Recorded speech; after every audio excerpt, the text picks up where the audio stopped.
My most impactful experience on this trip so far has just been talking with all the teachers at the school at GCEC. Today we talked to them about resources and classroom materials that they could use. So they need anything from crayons to pencils to individual whiteboards for all the kids. So anyone that wants to donate those items or anything that's on your heart to give to the students, feel free to talk to us and send it down, or even if you have any money that you'd like to donate specifically for the kids and for the pump as well.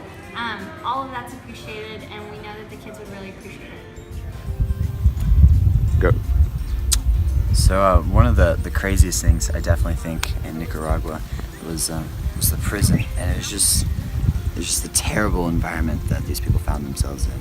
It was the size of maybe a living room. It was very dark, very damp environment. It's not much lighting at all, but they had I think we counted 23 guys huddled in there, and I didn't see a bed. There was just laid out cardboard that they had found. There was a lot of shirts, just random trash hanging from their ceiling.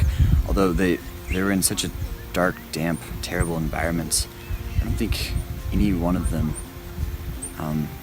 looked aggressive or had any sense of anger in their eyes. And they're all very hungry for the Word and the Bible, and I really think that's just because of the ministry, how it's changed the people here in Nicaragua. Because these people have found themselves in such a terrible place, but it's not the environment that's dictating, their feelings and within themselves. They found a way of freedom even in the place of confinement that they sit in. Can you tell us a little bit about the surroundings here? Okay, so that's a volcano there. It's not an active one, but it's still a volcano. Yeah, and this entire plantation, their crop is right on the bottom, just right in the steep of the volcano. The volcano is always overlooking all the lands at ways of distance. And over there you have their little pavilion center. It doesn't look like much, but it facilitates an incredible amount. It's always bustling with a lot of different activities. But yeah, so it's a very simple lands, but it's being used for a very incredible purpose. Who are you? I'm Curran. Yep. Ashley, how have you grown by coming on this mission trip? I'm nervous. Okay. I think it was very humbling to see how grateful all these kids are. When you just give them the smallest thing, like a toothbrush and toothpaste or a sticker, they would be so happy and they'd smile and jump around and give you hugs when they didn't even know you. And it was just, I don't know, it made me cry because the smallest things made them so I'm nervous now. Why did you do that to me? That? What are you doing? What? About the letter. This one little boy, I met him at a church when we were doing VBS. He's like a 13-year-old boy, and we started talking, and I was he was teaching me some things in Spanish, and I was teaching him English, and he was so nice to me. And here, the culture, they're so loving, and we just got to know each other for a couple of days and stuff. And he gave me a love note when we were leaving.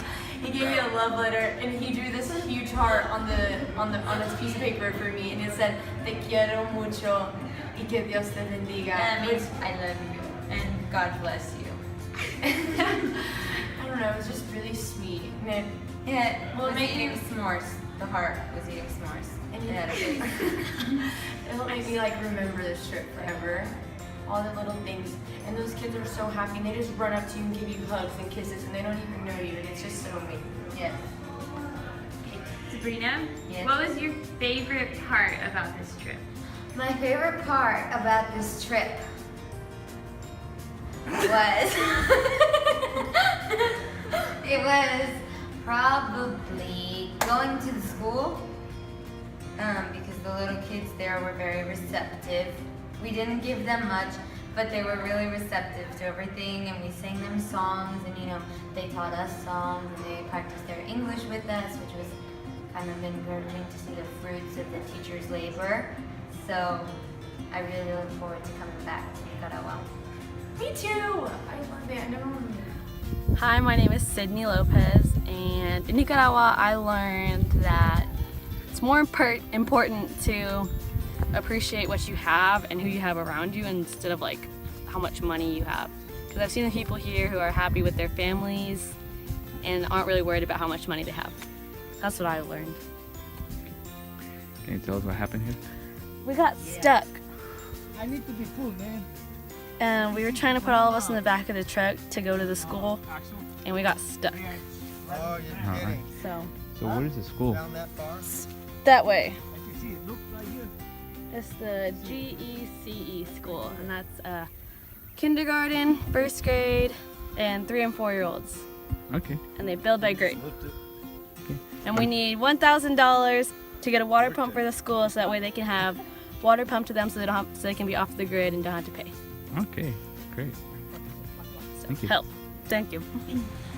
Okay, so it was the afternoon, and we were just walking around Fontanal and ministering to some of the people, but it was raining, so me and Ashley were gonna run back out to the bus, which was like 20 feet away from the house that we had just prayed for the women for, and we were just gonna run out real quick, get the food because it was raining, so not everybody had to go, and then run back with the bag of food to give the family that we were praying for.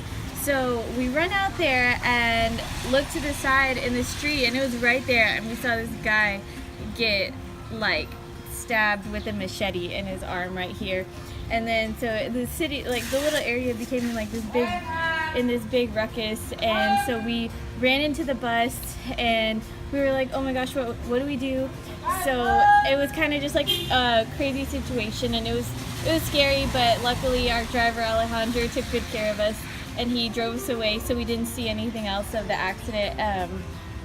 But it was hard because I knew that was just something that like the enemy was trying to put fear into me, so that because it was at the beginning of the trips and I didn't want to be like uncomfortable or scared for the rest of it. But the next day, my Uncle Omar preached at the church that we were at, and he was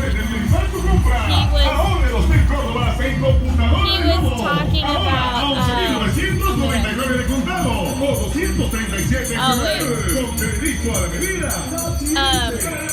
at church, my uncle was preaching about putting our complete trust and confidence in God, and especially whenever we don't have when we don't have control over the situation, or if we're scared or something. And God was showing me that like being here and being in the situation where I might feel scared or like in like not safe or something, he's just showing me that like this is where you put your whole trust into him. And it's something that I'm gonna be able to just take with me as I go next year, like into medical school, and and just continuing on through life, and remembering that even though like there's situations where it's really scary or you might not feel like you have control, that God is just showing you to put your complete trust in him. My name is Glenn. I'm Gabe. And something that really hit me hard was when we went to the feeding program, and I just saw all the kids and hunger, and then we taught them about Jesus. For me, it was probably the combination of young people and older people. The way they were so desperate to get stuff, anything, that they came to these programs for either food or supplies, but they left with something deeper in their hearts. So I think that that's just something that spoke to me. And so right now we're at the airport. We're waiting for our flight to board, and yeah, this is the end of our trip.